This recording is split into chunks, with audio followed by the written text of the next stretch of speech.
Hi, my name is Pedro and this is all my function. If you watched my last video, you know that I'm going to build a decentralized application on top of the Polkadot network. Well, now we have to understand how to make RPC calls. RPCs is basically remote procedure calls. I'm going to add a bunch of videos in the description if you want to know more about it.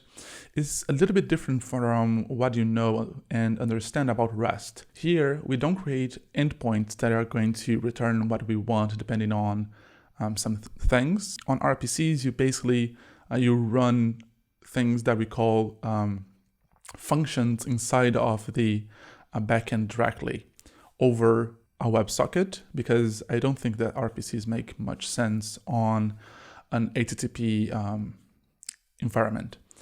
So, well, basically, that's it. Let's go for it. So, what I did was create a Vite app. I'm going to add a description below explaining how you can create a Vite app. It's very simple. It's just a command that you can run on your terminal that creates the skeleton for an app for you. This is going to be a client-side app. I'm not interested in creating a server-side app for now, neither a hybrid. And I'm going to start by deleting this file and this one. I don't need them.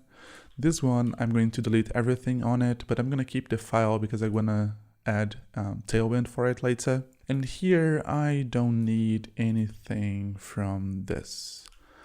Okay, I'm going to just return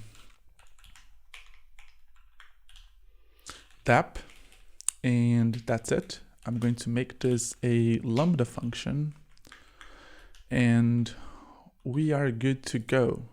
I think that if I go to the screen, yeah, it's a dApp. I'm going to open here the console so we can see what is happening. I'm going to delete these and filter this by only information. I'm going to remove warnings and errors. Okay, cool. So here on the dApp, I have to install a package called Polkadot API. And to do that, I'm going to go over my terminal and I'm going to yarn at polkadot.js/API. Yeah, it's going to run and it's going to basically install the utils and functions that we have to use to create a WebSocket connection and a API promise to interact with the RPC. So if you get everything that I said just now, you know that we actually need an RPC or a parachain to interact with. I'm going to use GM or die parachain. That is a meme parachain that was created on top of the Kusama network. And you can go to their Discord. I'm going to add it on the description below too, and ask for the friend token. The friend token is basically a token that you can use to burn and get GM or GN from it. And then you can send GM or GN to your friends. As I said, it's a meme parachain, but it's very good for the learning purposes. So if you want to follow this course, you have to go to their Discord and get some friend tokens. So yeah, let's get back to it. I think that the installation went through.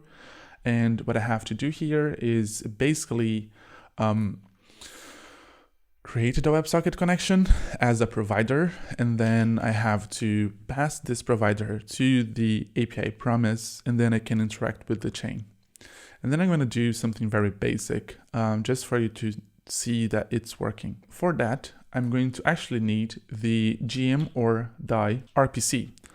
I have the RPC here, and I'm going to use it on the call. First things first, I'm going to start by adding the calls. So import from Polkadot API.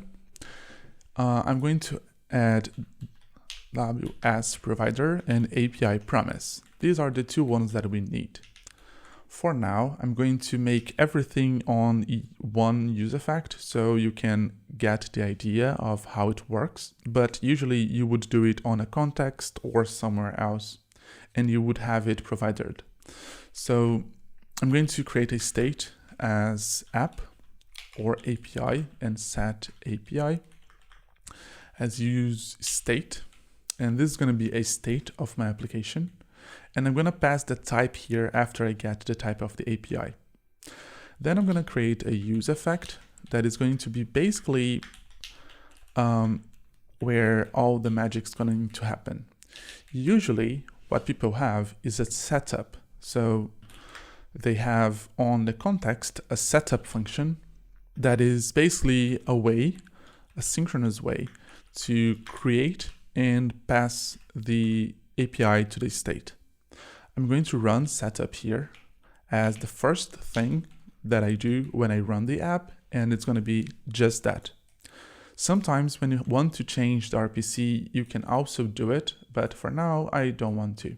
Okay, so for now, what I have to do is create the WebSocket provider.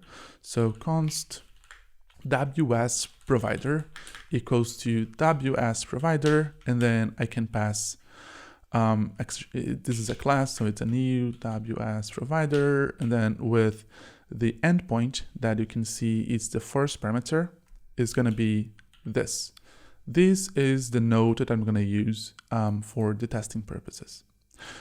Then I have the WS connection now, but it doesn't have any of the endpoints or any of the things that are interesting for the RPC. So what I'm going to do now is I'm going to create the API that is called ApiPromise, and it's going to be here. So API is going to be await API promise.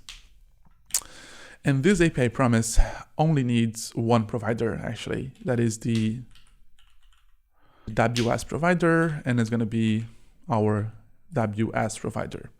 It's complaining it's not callable. I think that I have to create it. And then here it's called provider and WS provider. Yeah, better now. All right. So as we have the API now, I'm going to set API to API. And this is going to say it's not assignable to undefined state because I didn't define the state of this state before. I'm going to see, and it's API promise the type. So I'm going to pass this generic as API promise, and we are good to go. Then when I set the API here, I can do stuff here. Then usually what people do is they create another use effect that is going to run at this time only when only once too, but is actually going to run after the API is created. So I want to check if API. If not API, I'm going to make a early return. I'm going to return. And then here I have access to the API, right? So with the API, what I'm going to do is inline a sync function just for the purpose of having a sync await inside here. And I'm going to run, this is runnable, so I'm going to run it right after it was created. Then I'm going to check const time and to get the time. And I'm going to tell you that these endpoints, they can change depending on the parachain, but the base is always the same as they're created on top of substrate. So some endpoints are always there. The first endpoint that I know that is always there is the timestamp now. So it's equal to await API dot, and then you can see that you can use a bunch of things here. I want to query, and then I want to query the timestamp, and then I want the timestamp now. With this, I will get a very large number, and I'm going to show it on the screen. So console log time. By the way, I'm going to teach you about queries and extrinsics, so don't bother about it now, just follow along. So here, if I see, it's a value U64.2. That's super interesting because this is actually the encoded type.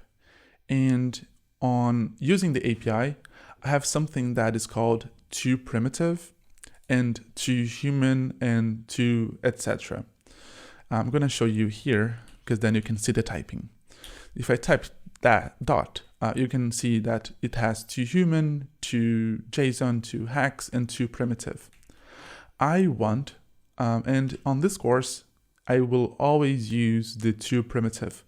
That is one way that is going to return exactly what I expect. That's the way that I think of it. That's basically like JSON or a string or a number in JavaScript. So if I save this, I'm going to go back and yes, I receive an enormous number. This number is going to be dealt with big number, and Polkadot uses BNJS, I think, and I'm going to use it on this course too. And I think that's it. So far, you know that we can create a WebSocket connection, then we can connect it with the API, and throughout this API, we're going to make calls to the RPC and get information from the chain, from the parachain, in this case, gem or die. On the next video, we're going to build the app that I want to build, so we can create the specific calls for each part. We're going to make query calls, we're going to make extrinsic calls, we're going to make subscriptions and all sort of things. So, all right, see you in the next video. Bye-bye.